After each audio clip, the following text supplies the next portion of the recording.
Sylvia, let's talk Disney first. Watching what happened with Disney, what does this tell us just in terms of expectations for where the street wants to see streaming, whether they're willing to pay for losses or, pay losses to build subscriber growth at this point?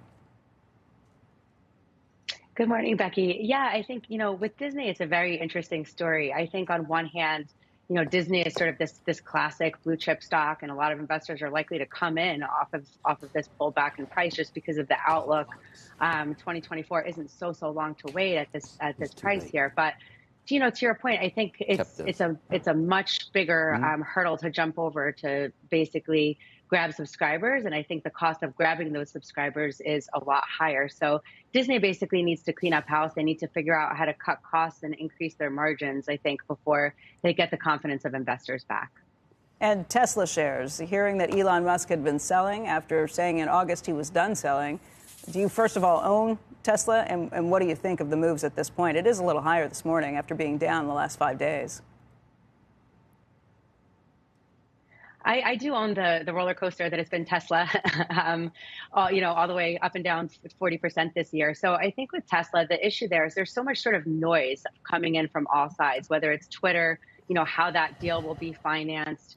And I think, with Tesla, what we really need to see is that Elon Musk continues to maintain ownership of the company, continues to be focused on growth, is finished with these sort of big sales to fund what might be the Twitter project.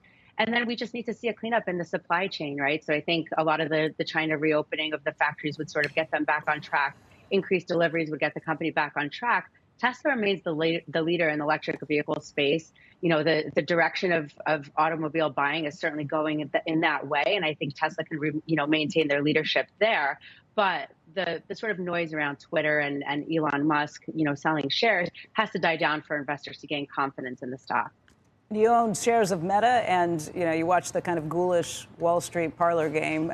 Layoffs are leading to higher stock price for Meta this morning.